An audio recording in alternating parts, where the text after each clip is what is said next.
Buenas tardes, queridos amigos.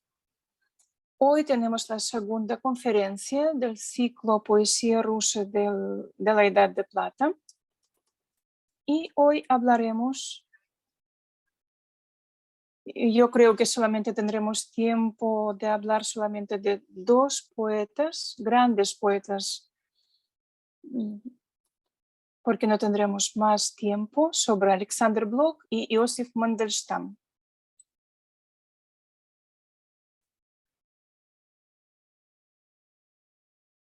¿Qué es lo que tenemos de extraordinario que todavía no conocemos sobre Alexander Blok? O lo que no podemos destilar leyendo sus poemas. No sabemos de dónde vienen algunos temas, pero es muy importante saber qué es lo que siente poeta y de dónde brotan estos poemas, estos versos. Porque los poemas de Blok son sobre todo temas líricos. Y la lírica es el alma de poeta expresado en el papel, no es Mayakovsky. Mayakovsky es un poeta ciudadano, un poeta que grita, que irrumpe en la vida para intentar transformarla. Blok es diferente y su alma realmente está expresada en el papel. Entonces, ¿quién era Alexander Blok? El poeta que la gente adoraba. Su popularidad era extraordinaria. Y esto podría ser como una anécdota o podría ser verdad. Cuentan que cuando en Moscú, pido disculpas, de San Petersburgo, después de la revolución, la gente está muriéndose de hambre y Blok conjuntamente con Kornei Chukovsky están trabajando en diferentes teatros, en diferentes oficinas, y una vez le han pagado por su trabajo una taza de sopa, una taza para los dos, y ellos comían de la misma taza.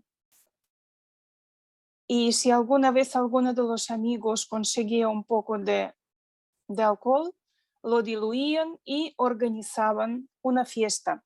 Blok caminaba, iba a pie por San Petersburgo porque no tenía dinero para el transporte. Y estaba muy cansado y después en estas fiestas, después de tomar este alcohol diluido, se durmió encima de la mesa. Y en este momento irrumpen en la habitación, en el piso, revolucionarios para hacer comprobaciones, identificaciones, etc. Y cada una de estas irrupciones en las viviendas particulares era un hecho muy peligroso. Y uno de los revolucionarios ha visto a una persona durmiendo encima de la mesa y dijo, ¿qué pasa? ¿Quién es?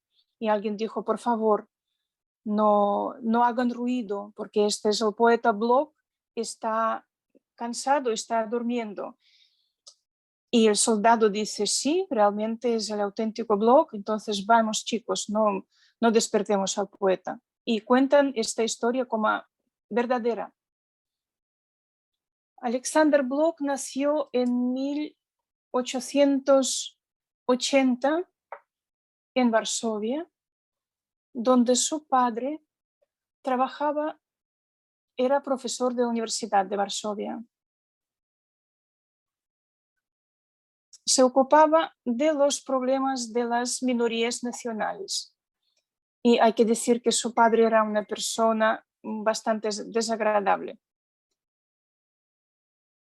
Y se ocupaba del problema de las minorías nacionales desde el punto de vista del chauvinismo de Rusia y implementaba la política de Alexandro III y muy conocido tal señor Победоносцев,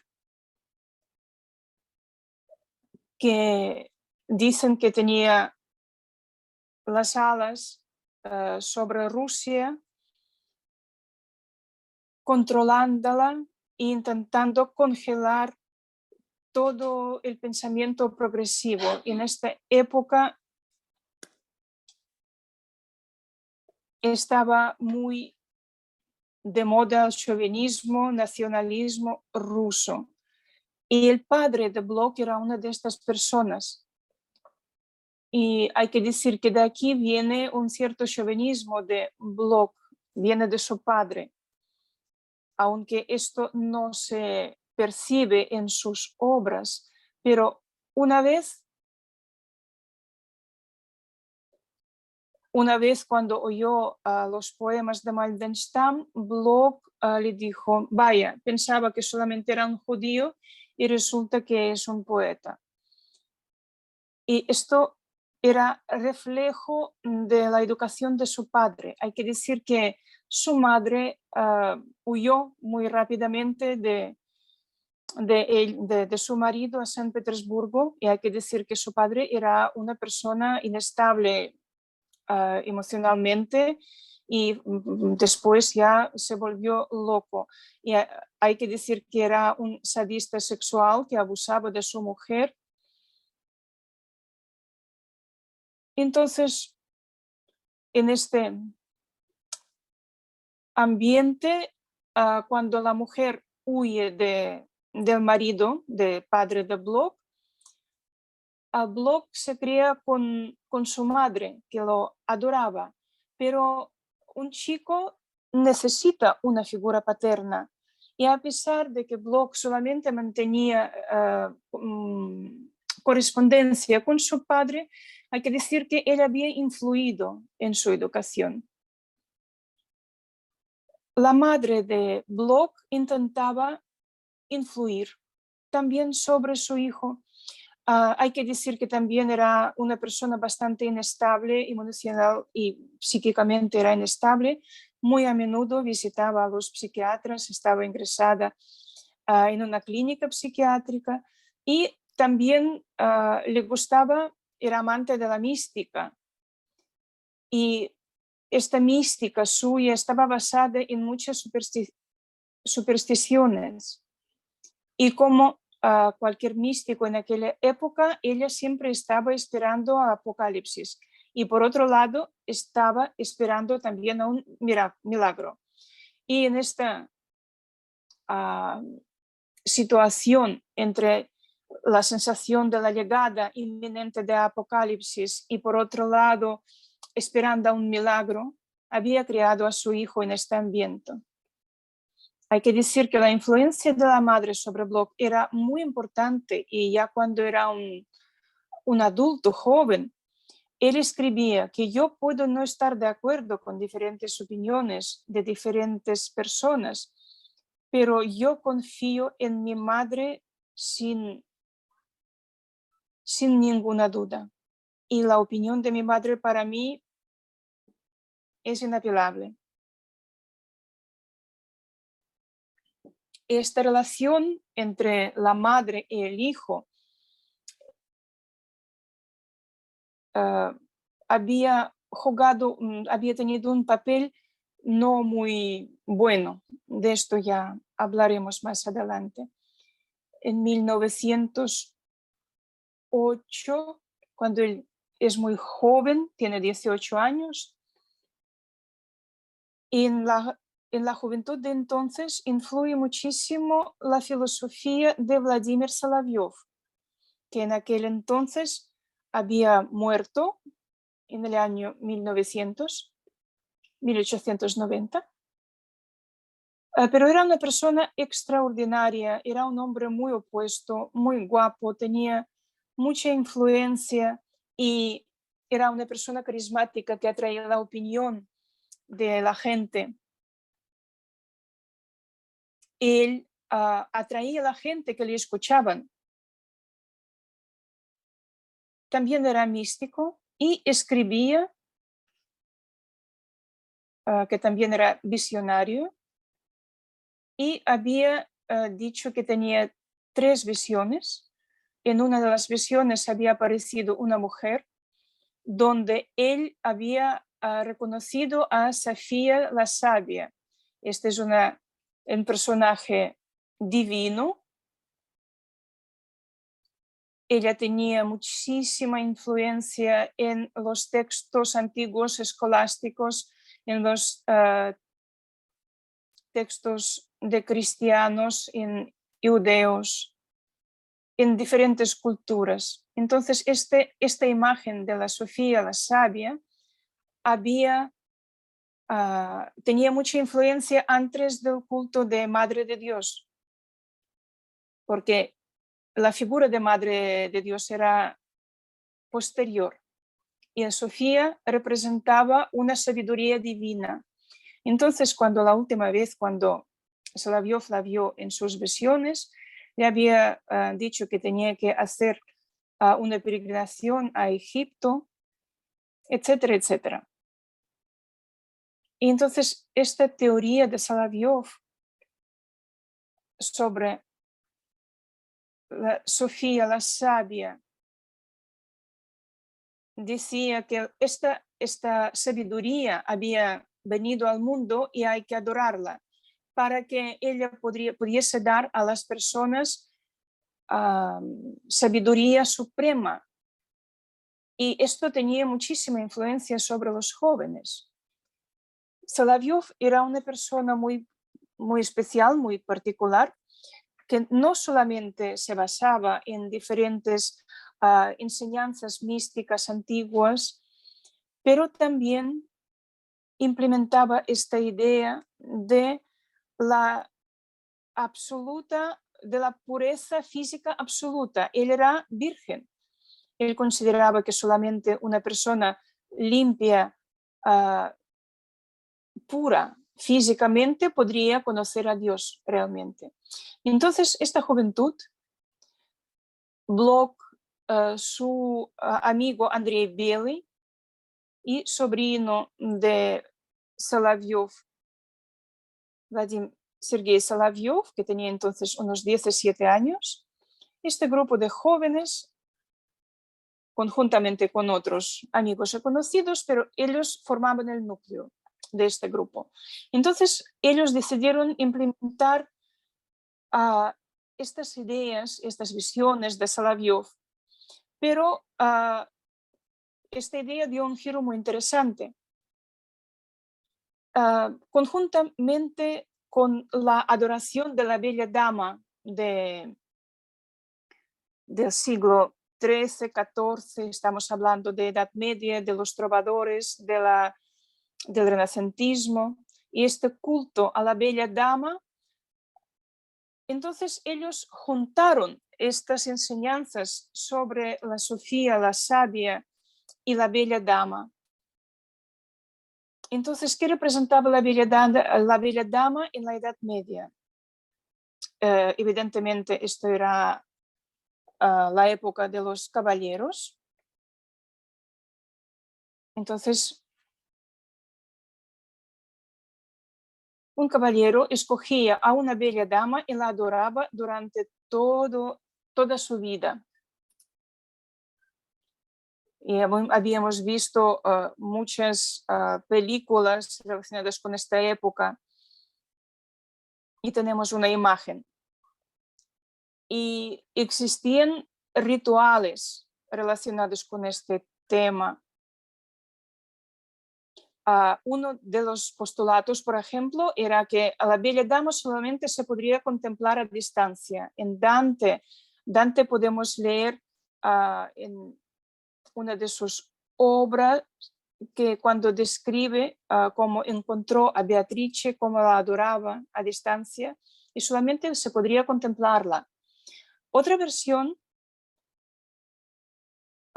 que permitía tener unas conversaciones de vez en cuando con la bella dama. Y tercera opción, permitía tener encuentros, pero no encuentros amorosos de ninguna forma. eran encuentros espirituales. Y cuando leemos en nuestros libros de texto las poesías de los trovadores, no se menciona que cuando después de 1 o 2 años de adoración de la bella dama y cuando ella ya tiene confirmaciones de la pureza de las intenciones de su caballero, la bella dama permitía que él entrara en su dormitorio sin contacto físico.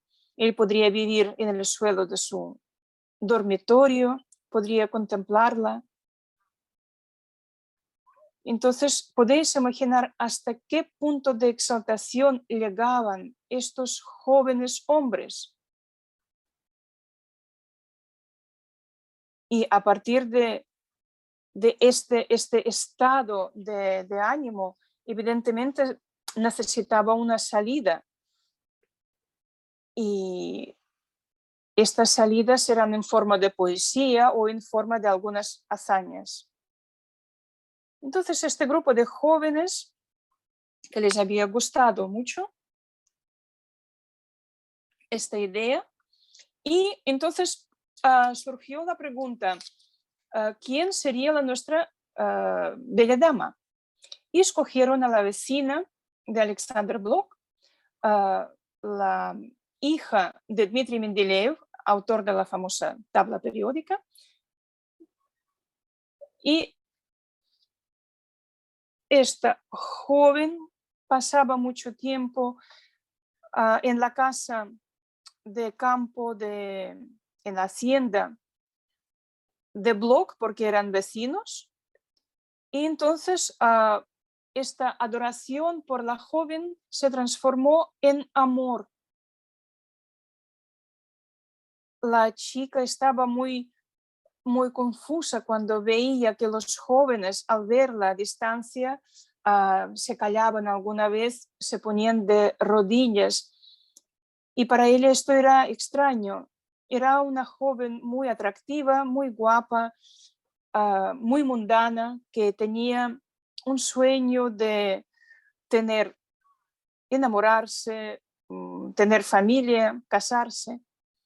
Y era muy llena de vida, y todo esto para ella era muy extraño. Y hay que decir que la madre de Alexander Blok le da todo su apoyo a él y a todo el grupo en todas sus hazañas. Entonces, joven Blok escribe un ciclo de poemas sobre la bella dama. Hay bastantes poesías, bastantes versos, pero no es lo mejor que crea Blok, porque todos estos poemas son un poco confusas, son cortas, están impregnadas de misticismo, como de una nebulosa. Siempre la realidad se presenta como detrás de un velo. Es un intento que diríamos ahora de introducirse en el subconsciente. Y estos versos, estas poesías no eran las mejores de Blok, pero han tenido mucha popularidad porque aparecen en el momento adecuado. El simbolismo en esta época era muy popular y su público está esperando poemas de este tipo. Y toda la historia del simbolismo ruso es historia de gente muy joven, porque la gente adulta, excepto Balmont, que era mucho mayor que el núcleo de este grupo, y Brюsov, que también era mayor de ellos, pero no tanto como Balmont. Todos los jóvenes que formaban este grupo eran muy jóvenes, eran chicos y chicas jóvenes.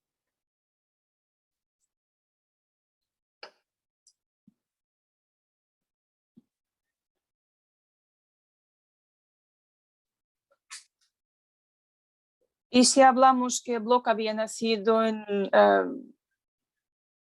1890 y empiezan sus actividades en año 1909, 1910. Después aparece la generación de Tsvetaev, Gumilev, Akhmatova, que vienen después, vienen más tarde. Ellos tendrían entre sí la diferencia como 8 o 9 años, pero empiezan todos muy jóvenes. El primer recopilatorio de la poesía de Tsvetaeva, que tiene mucho éxito y los críticos hablan muy bien de él, se agota enseguida, pero es un poemario, es un libro de poemas que él escribió entre los 15 y los 17 años. Esta es una época de las personas, de los jóvenes, porque habíamos hablado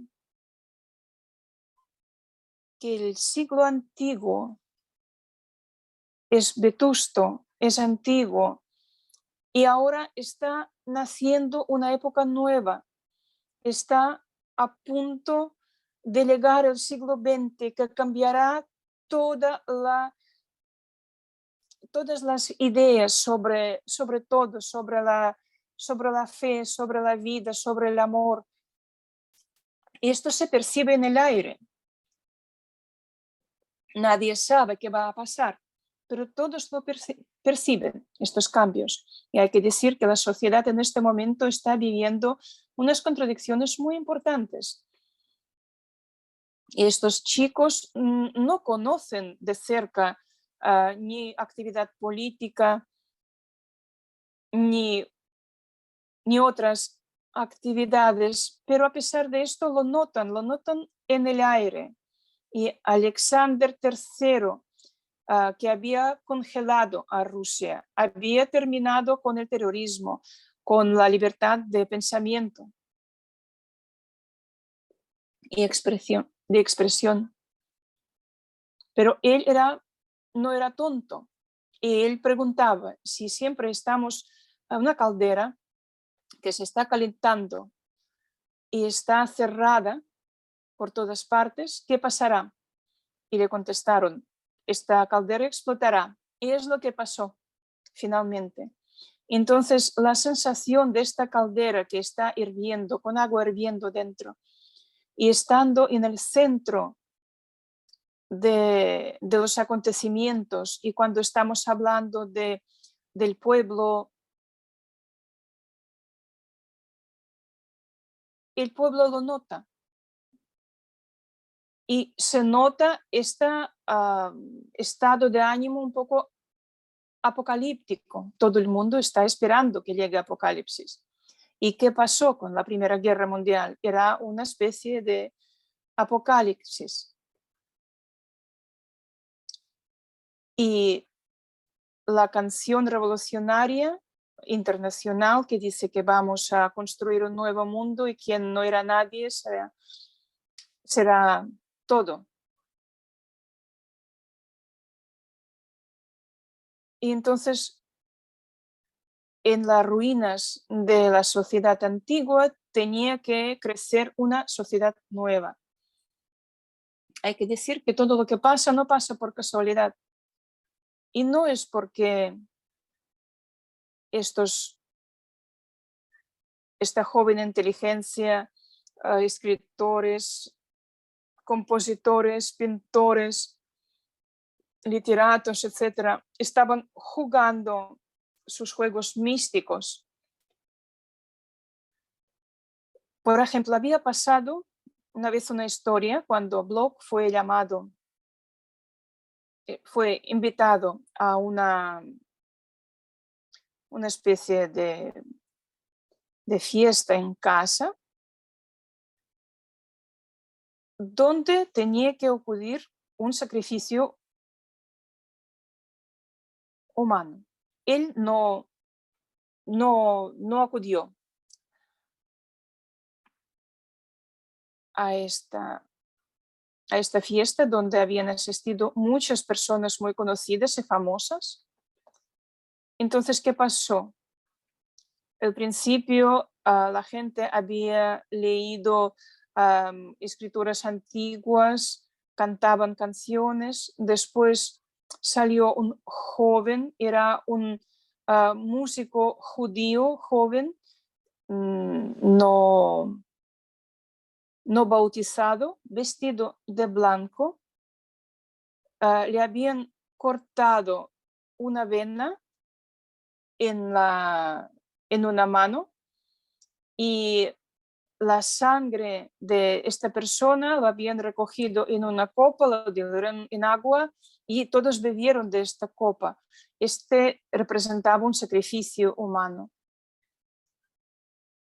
Y hay que decir que visita a diferentes sectas estaba muy popular, era muy popular.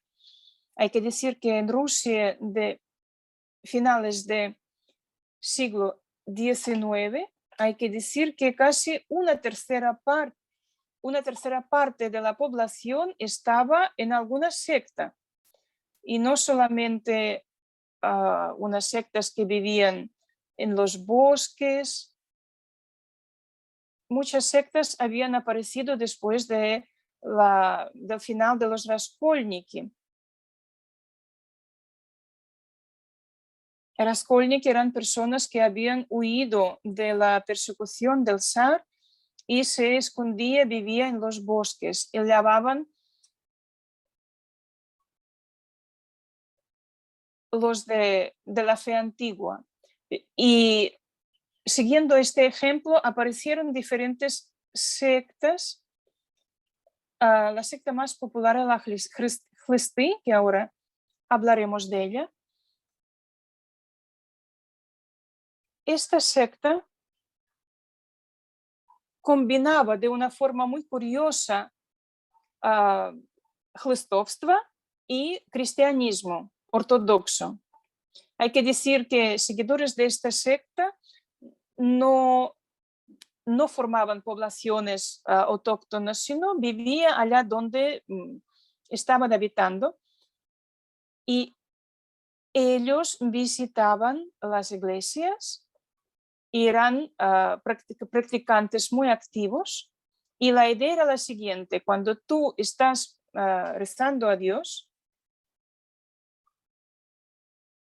tú estás haciéndolo en un sitio puro, y todos los rituales de la secta hay que practicarlas en los lugares no puros, que podría ser un subterráneo, baños, etc.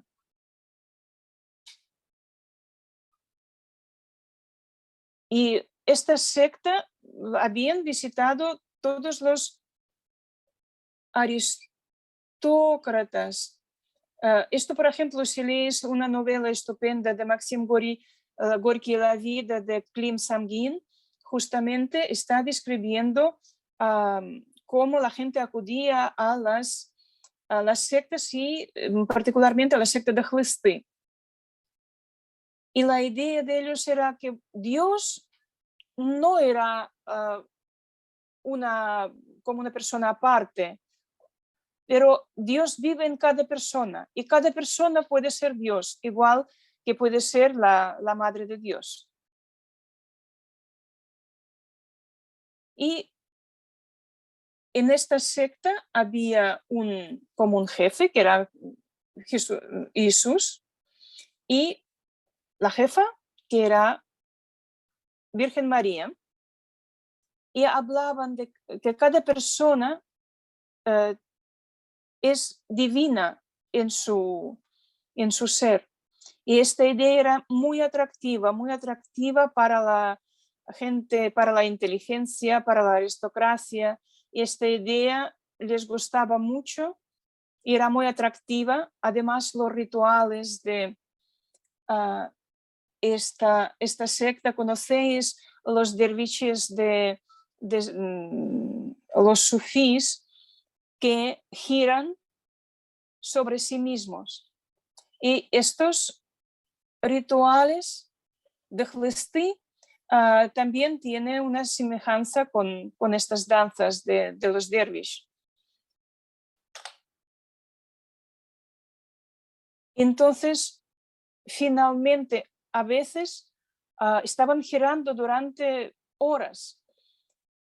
Y cuando estás tanto tiempo girando, empezabas a entrar en un trance y hablaban idiomas o palabras muy extrañas. Y la gente pensaba que esta abracadabra representaba algún idioma secreto, antiguo, pero realmente no era así.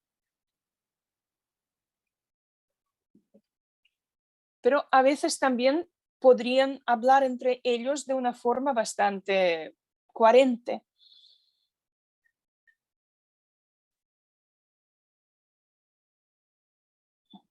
También los seguidores de la secta Hlsty tenían no su relación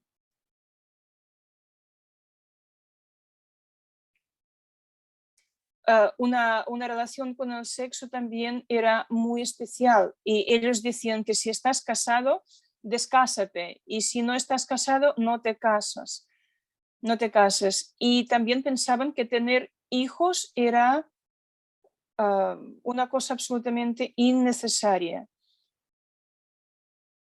Y a veces durante sus rituales ellos tenían relaciones sexuales, pero con una condición sine qua non, que esto no produjera concepción. Entonces la gente les visitaba para aprender de ellos, para aprender su sabiduría, pero todas estas sectas eran apocalípticas porque todos igualmente esperaban el fin del mundo. Y imaginad esta época que por un lado había un desarrollo de ciencia, de actividad económica,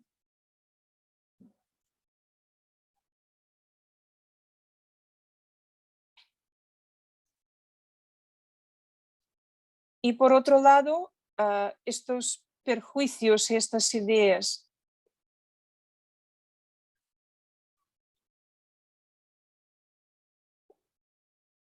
Los sectarios pensaban que este desarrollo de técnica, de tecnología, de aparición de los primeros automóviles, les provocaba terror. Les provocaba terror. Una vez Karnichkovsky había subido al tranvía con Alexander Blok. Por favor, ¿nos podría mostrar una imagen de Blok? Aquí podemos ver joven Blok en diferentes etapas, pero su imagen de estatua griega tenía un hermoso pelo rizado, era rubio con ojos azules y nunca sonreía, era muy callado. Su figura era muy recta, incluso cuando estaba sentado de una manera muy recta, y parecía realmente una estatua. Y las mujeres se quedaban muy impresionadas por su imagen.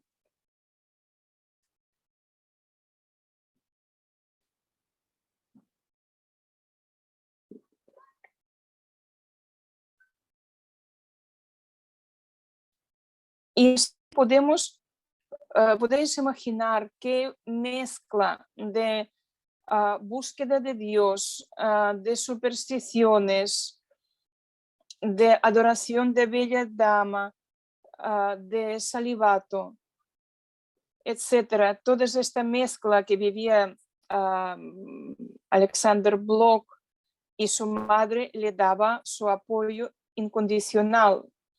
Y evidentemente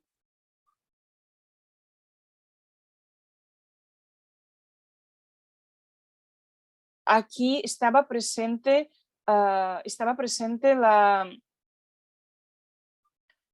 su madre estaba celosa, pensando que si su hijo tiene una chica y tienen relaciones sexuales, ella entiende perfectamente que su poder disminuiría y desaparecería sobre él.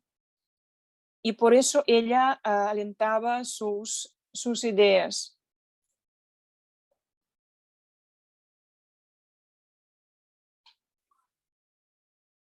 Con su amigo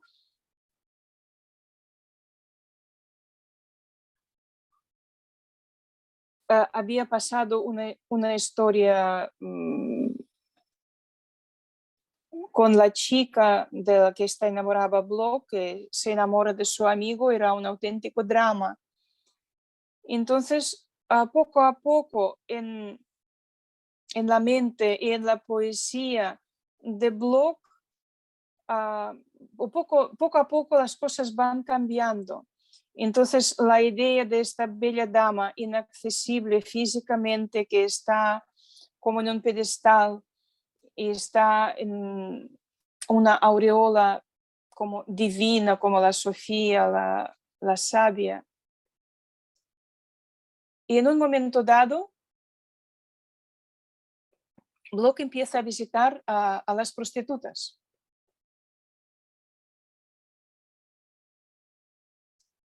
Y esta imagen de la bella dama poco a poco se transforma. Realmente Block no encuentra a la bella dama en la vida real. Se hace mayor y se da cuenta que esta bella dama no existe. Entonces, ¿quién existe? Y esta idea de una parte de la inteligencia rusa, que la prostituta es una persona más pura, también esto estaba influenciado por las obras de Dostoyevsky, que tenían en sus obras, hablaba de las mujeres caídas, como dicen él, y se consideraba que estas personas son las más auténticas, más verdaderas, no mienten. Entonces la bella dama se transforma en otro personaje, en otra imagen, en una desconocida. Estos poemas de Block que todo el mundo adora. Por las noches, encima de las cantinas, el aire caliente es salvaje y sordo y domina el espíritu primaveral y putrefacto de los gritos borrachos. Y cada tarde, detrás de la barrera del paso, poniendo su bombín de lado, entre arroyos pasean con las damas unos experimentados payasos. Me salto la descripción del restaurante. Y cada noche, a la hora acordada, o solamente lo estaré soñando, la figura de una joven envuelta en sedas se desliza tras la ventana nublada. Lentamente pasa entre borrachos, siempre sola, sin compañía, y respirando perfumes y nieblinas, se sienta junto a la ventana. Sus tersas sedas emanan aromas de antiguas creencias y su sombrero de fúnebres plumas y su mano delgada cubierta de anillos. Encadenado por una misteriosa cercanía, miro a través del velo oscuro y veo la orilla encantada y la encantada lejanía. Me son confiados los sordos secretos, un sol ajeno me ha entregado y todos los cauces de mi alma son invadidos por el vino fragante. Y en mi alma se guarda un tesoro y solo a mí está confiada la llave. Tienes razón, monstruo borracho, la verdad está en el vino.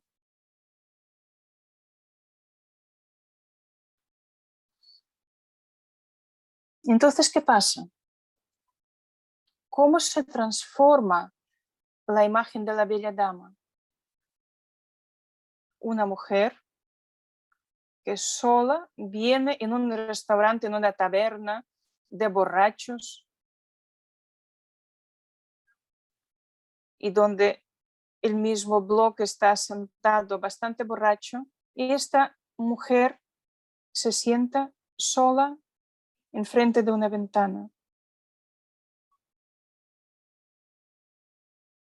Y si hablamos en el lenguaje moderno, podemos decir que esta es una señora que viene a buscar un acompañante o un cliente.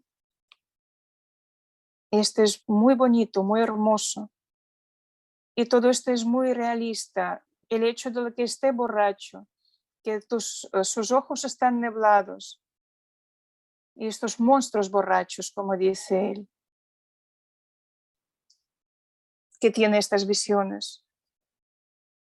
La popularidad de este poema era increíble. Y entonces, en aquella época, todas las prostitutas se vestían de seda con un sombrero con plumas de avestruz, y abordaban a sus clientes diciendo: buenas noches, soy la desconocida. Y naturalmente hay que entender que todo este misticismo de Bloch está amasado con la magia rusa. Y desde los inicios de simbolismo, pintado un poco de romanticismo francés, Bloch pasa a otro estilo, muy diferente.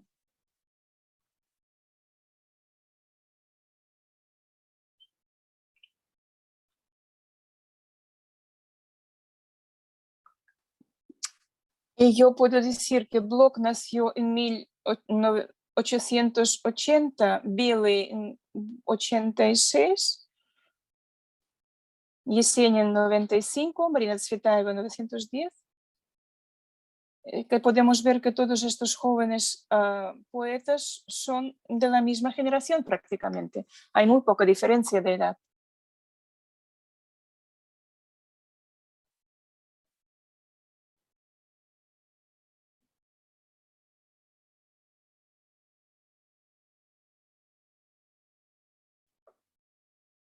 Entonces Alexander Bloch está balanceando entre estos dos mundos, entre el mundo de un sueño que no se podría alcanzar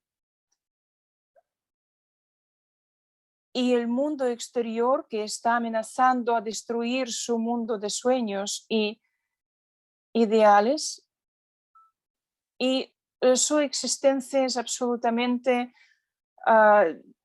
no tiene esperanza.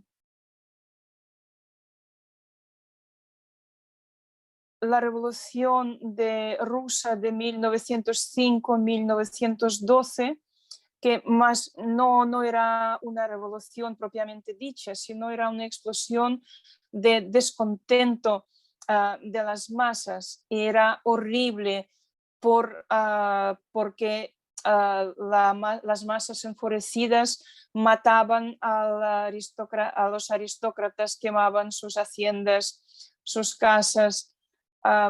Había masacres y asesinatos. En este periodo tan horrible, este periodo marcó mucho a la inteligencia rusa. Y como cualquier revolución, evidentemente provoca una reacción. Y la etapa después de la revolución del 1917 también había influido de una forma muy como en un poema. Noche, calle, farol, farmacia, una tenue luz sin sentido. Aunque vivas un cuarto de siglo más, por desgracia todo sería igual. no hay salida. Tras morir todo empezará de nuevo, repitiéndose como antaño, noche en el fanal helado, escarceo, farmacia, farol, calle. Aquí podemos oír, podemos notar la desesperación, el cinismo. Esto es un periodo de la creación de Bloch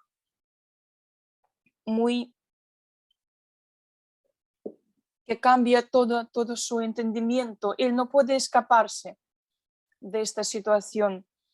Está muy impresionado por la muerte de su padre. Cuando va a ocuparse de su piso, él se da cuenta que el piso es de una persona, es de un loco, un demente, porque es como un abocador, está todo sucio. Él entiende que está dentro de la casa de un loco y la impresión que saca de aquí es muy fuerte. Y Lyubov Dmitrievna, la hija de Mendeleev, después de un romance, se quedó embarazada y el chico, su hijo, había muerto. Ella vuelve a casa y esta relación entre ellos es muy extraña y podemos ver que este poema, Noche, calle, farol, farmacia, refleja mucho el mundo exterior. Esto es absolutamente como una imagen del mundo real. Hay que decir que este poema a lo mejor no tiene estas palabras no tienen ningún sentido. Si se cambian de orden, no cambia nada. Esta es una composición de absolutamente a la desesperada. Y Bloch en esta época reflexiona muchísimo sobre qué es Rusia. Rusia desdichada, para mí tus cabañas grises, tus canciones que llevan al viento son como las primeras lágrimas de amor.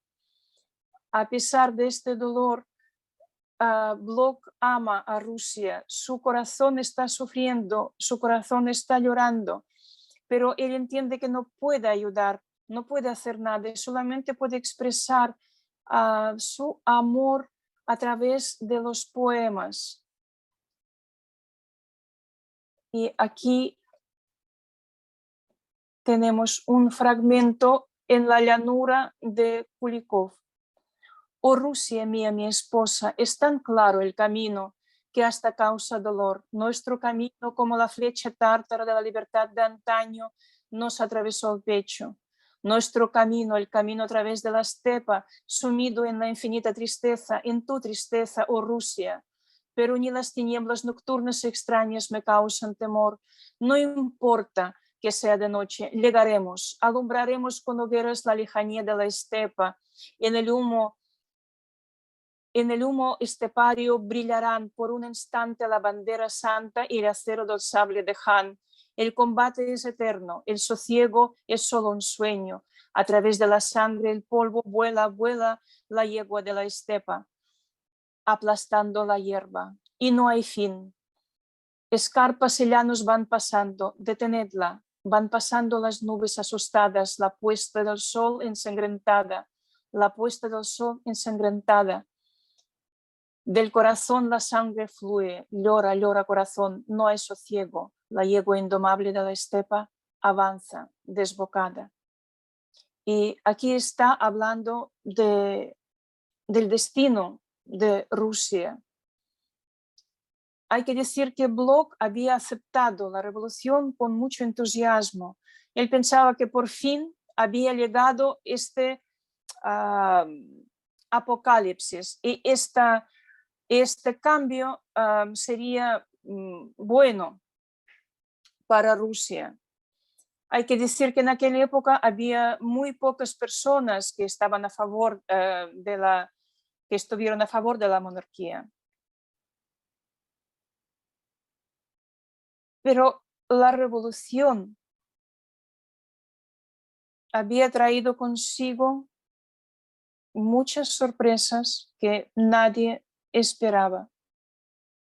Había traído destrucción, crueldad y había escupido a la vanguardia de historia, no aquellas masas trabajadoras, los campesinos o los mujiks.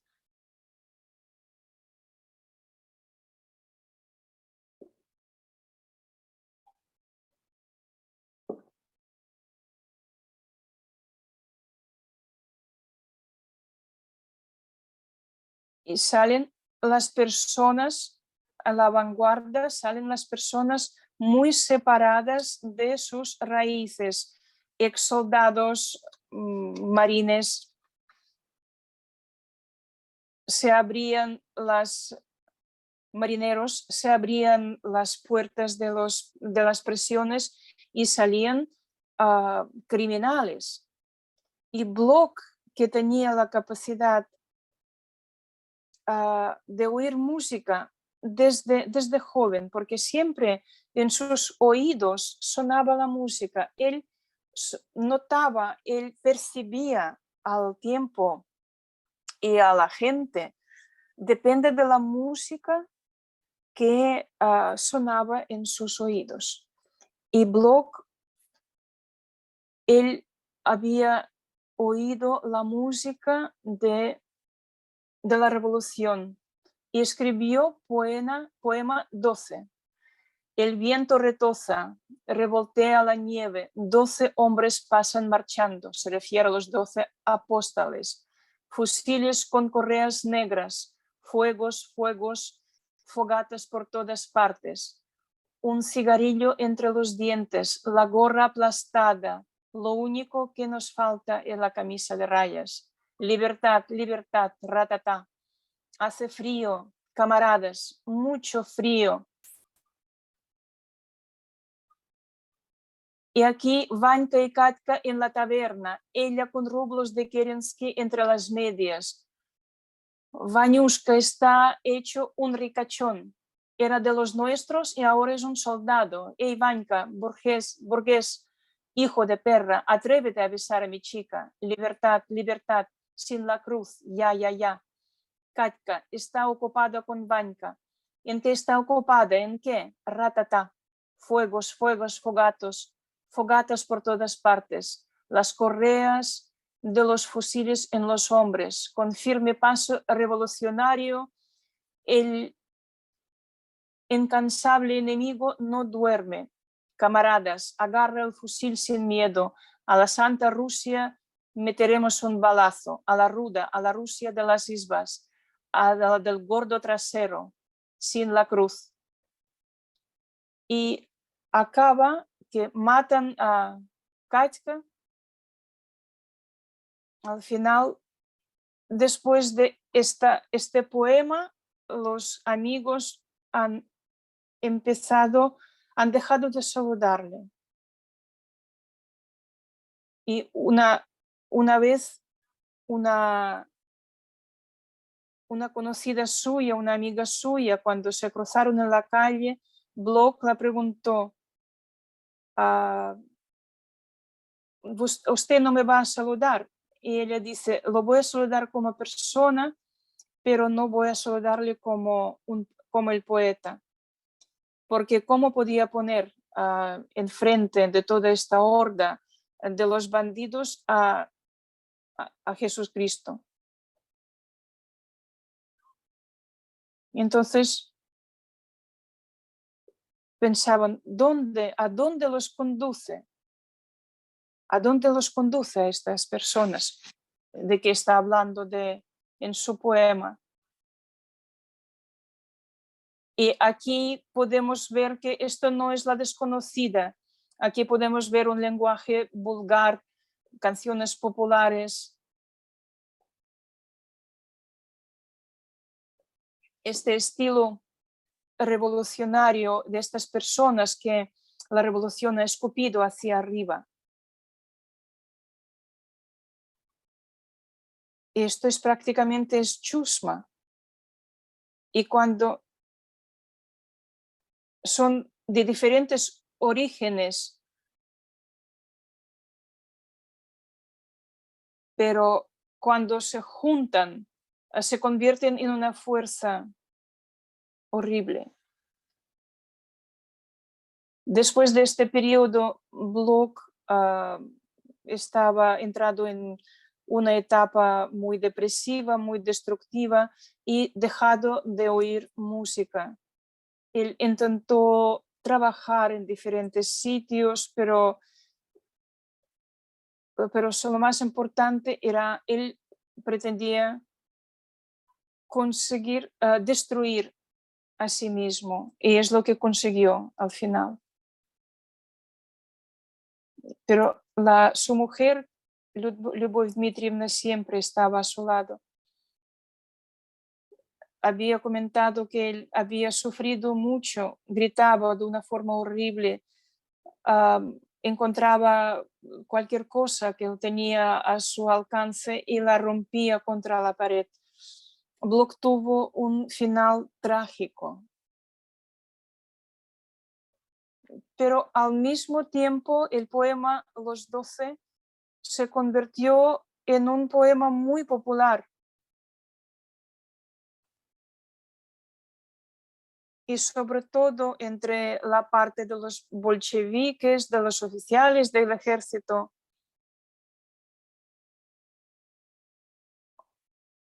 Y todos estos proletarios que se rebelaron.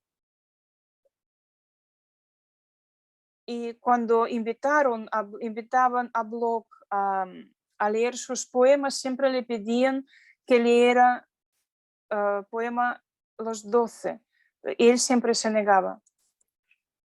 Y la última vez, cuando estaba en una reunión y le empezaron a gritar, 12, las 12, leednos las 12.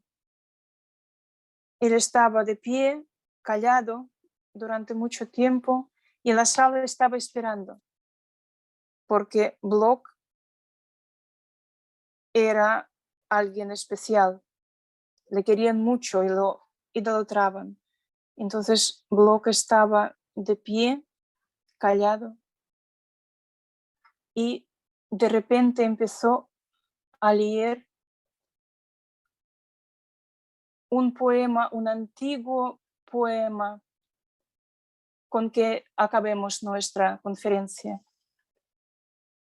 Una joven cantaba en el coro de la iglesia, sobre todos los cansados en las tierras extrañas, sobre todos los barcos que se hicieron a la mar, sobre todos los que perdieron su alegría.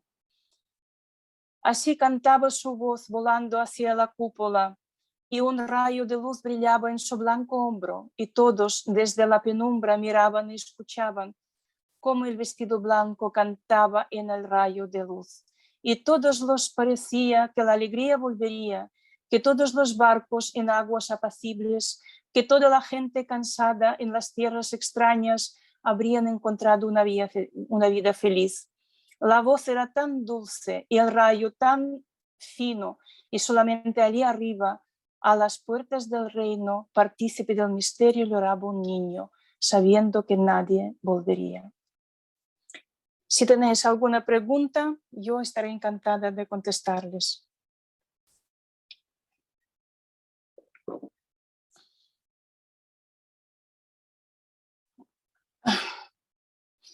Resulta que hay tanto material, tantas cosas que les quiero explicar y tenemos tan poco tiempo que yo pensaba que podría también introducir el tema de Mandelstam, pero no hemos tenido tiempo. Yo pienso que a lo mejor esto les invitará a buscar más información sobre Alexander Bloch y obtener un enorme placer de su divina poesía. Muchísimas gracias. Adiós.